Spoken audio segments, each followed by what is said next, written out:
Subscribe the channel and press the bell icon for latest updates. পাশ্চাত্য দর্শনে যে বুদ্ধিবাদী দার্শনিক যারা রয়েছেন, প্লেটো, অ্যারিস্টটল, দেকার্ড, স্পিনোজা, লাইবনিজ, আজকে তোমাদের দার্শনিক প্লেটোর ওপরে তোমাদের কিছু পিডিএফ দেব। তো দেখো, প্লেটোর ভাববাদ বা ধারণাবাদ বা আকারবাদ যে কোনোভাবেই এটা আসতে পারে। এর ওপরে তোমাদের আজকে এখানে কম্প্যাক্ট যেতটুকু না হলেই নয়, সেই পোর্শনটুকুই কিন্তু আমি তোমাদেরকে দিয়েছি, তোমরা ঠিক সেইটুকুই লিখবে। এখানে একটা উদাহরণ দেওয়া আছে, ধরা যাক এই উদাহরণটা দিয়ে দিয়েছি। উদাহরণ দেওয়ার পর এখানে প্লেটোর মতে সকল সামান্য ধারণাই সত্তা এবং তাদের বৈশিষ্ট্য, যে বৈশিষ্ট্যগুলো রয়েছে, যদি শর্টে আসে 5 নম্বরে আসে, তাহলে সেক্ষেত্রে এই বৈশিষ্ট্যগুলোই শুধুমাত্র তোমরা দিয়ে দেবে। তা না হলে যদি ব্রডে আসে তাহলে পুরোটাই তোমরা দেবে।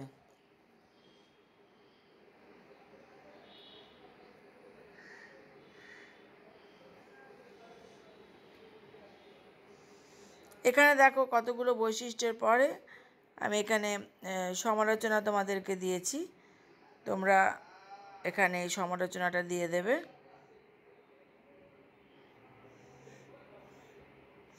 এটা খুব ইম্পর্টেন্ট কোশ্চেন ছিল, এই কোশ্চেনটা আসতে পারে। এখানে দেখো, অ্যারিস্টটল থেকে অনেক সময় কোশ্চেন আসে 4 কজ, মানে 4 কারণবাদ। তো এখানে যে 4টি কারণ রয়েছে, উপাদান কারণ, আকারগত কারণ, নিমিত্ত কারণ আর উদ্দেশ্য বা অন্তিম কারণ। এখানে 4টে কারণ, এটা 5-এর মতন করেই দিয়েছি, যদি 5-এ আসে। এখানে প্রত্যেকটা কারণকে দেখো এখানে এক্সপ্লেন করে দিয়েছি।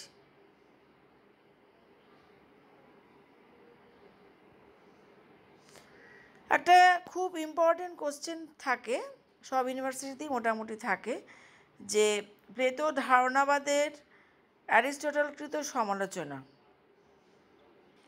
তার কারণ হচ্ছে যে প্লেটোর যে ধারণাবাদ তার অ্যারিস্টটল যে সমালোচনা করেছেন সেই নোটসটা।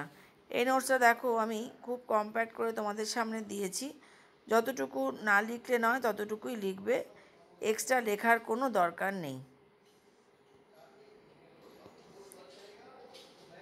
এখানে আমি তোমাদেরকে 3টে পয়েন্ট দিয়েছি এবং 3টে পয়েন্ট দেওয়ার পর একটা কনক্লুশন দিয়ে দিয়েছি।